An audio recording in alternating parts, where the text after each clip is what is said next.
fire.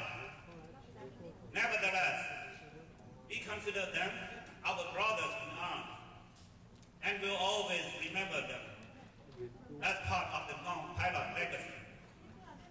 I would like to ask the following gentlemen to stand up when I call their names. Mr. Nai He,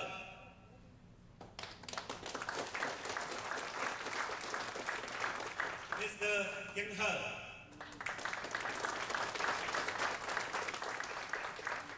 Mr. Chen Ku Li, deceased.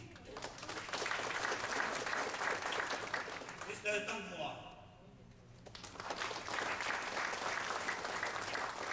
Mr. Zhu Mo,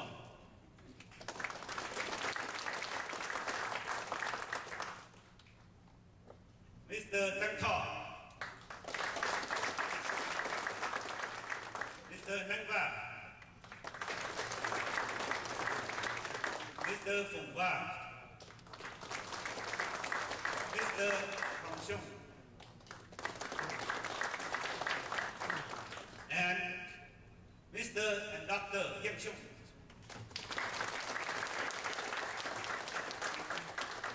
Will you please give this gentleman a big applause?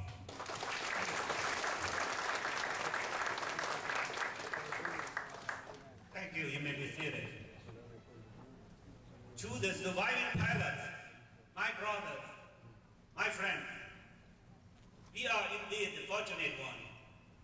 Our destiny was sealed when we became pilots.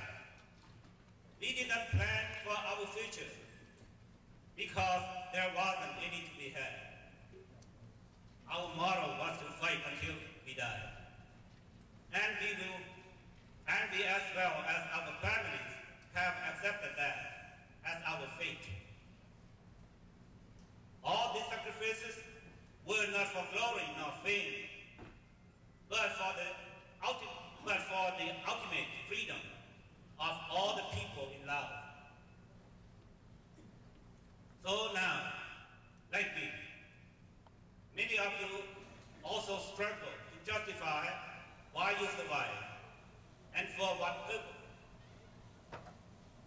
Here is part of a poem I found befitting of our time together here today. I would like to share it with all of you, with hope that these words will provide you comfort. Survivor's Guilt by Ken Tucker, 1996. You may miss those who did not survive, for those whose blood was spilled, but more, be happy that you are alive, and dwell not on all this guilt. For that is what they would want you to do, to live your life for them. Life goes on, and so must you. And in this way, you will honor them. Last but not least, to the wife of the pilot, thank you for your love, patience, and understanding. Most importantly, thank you for standing by our side. No matter what the future brings, you too are the true survivors of this war, and we salute you. Today is also a day of celebration. Thanks to the diligent work of Mr. Craig During and our colleague, Mr. Yaka, the Hmong pilots are finally being recognized by the United States Air Force for their service and sacrifice during the war. While there have been many events taking place in the community in the past to recognize and celebrate the legitimacy of Hmong veterans, the pilots became mysterious legends. Today, recognition validates our existence, our role, and our alliance with the U.S. in fighting the Vietnam War. We are honored to have Lieutenant General Eric Fire with us today. Lieutenant General Fire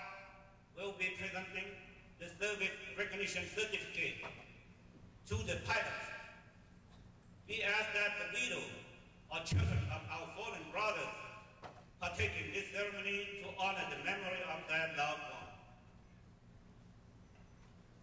Dear family and friends, it is great pleasure and honor to celebrate this very special occasion with all of you today. We hope you have enjoyed the Minnesota Marathon so far, and that you will enjoy the remaining of our program. Thank you for your attention. God bless.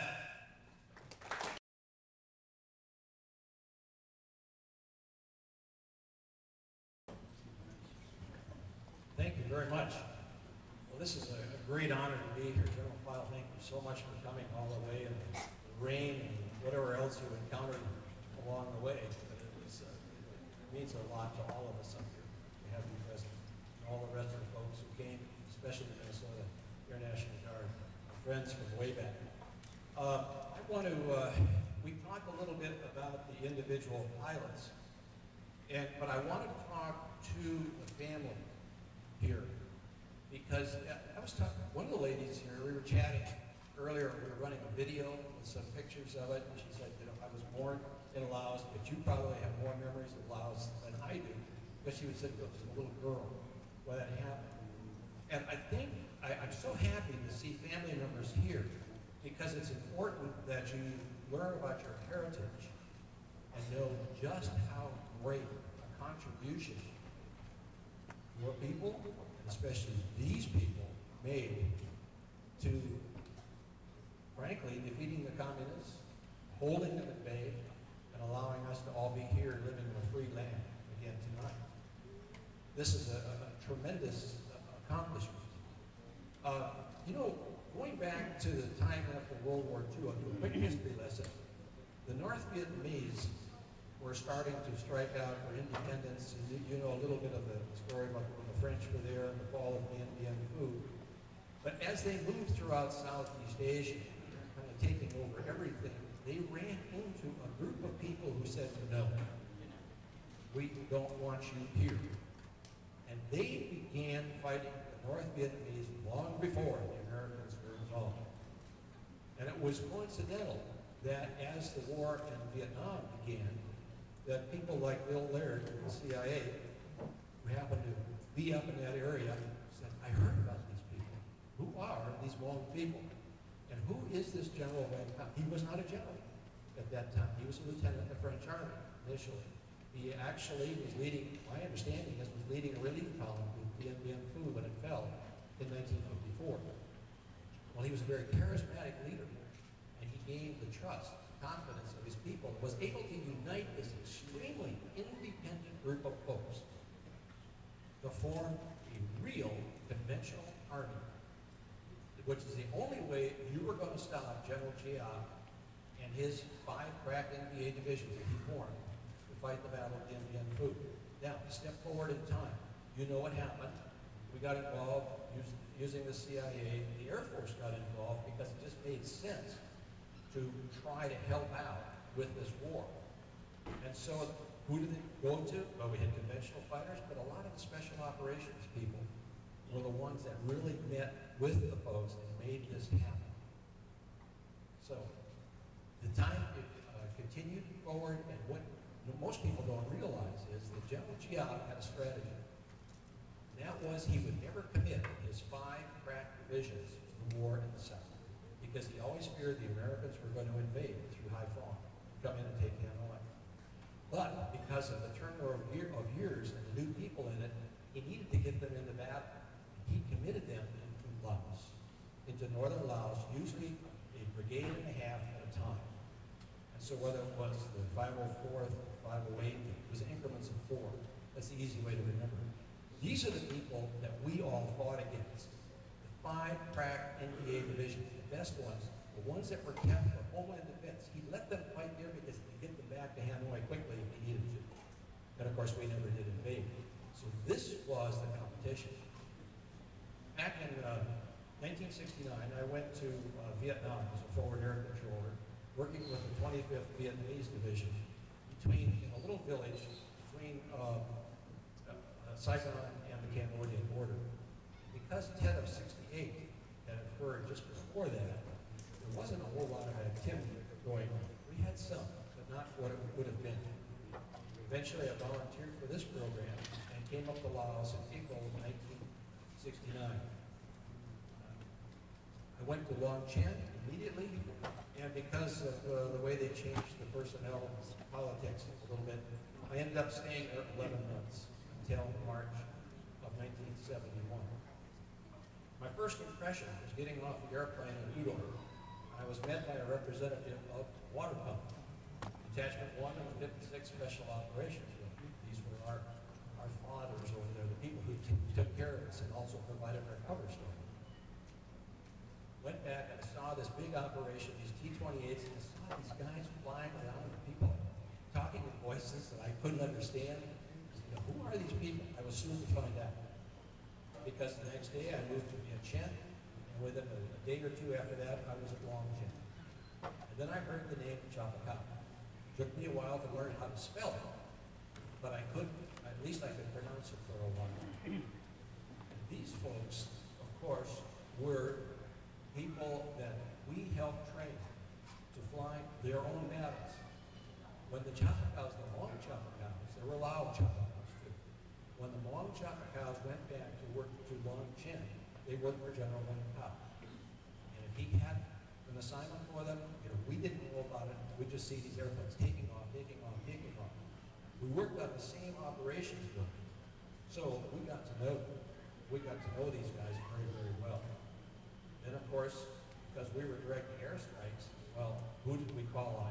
Because they were instantaneously available. We didn't have to worry about them coming all the way from Udon or Uman or Takli. We called the T-28s. And you know, I'm going to let you in on a secret. You can't tell anybody outside this room. We kept the best targets for them because they were our buddies.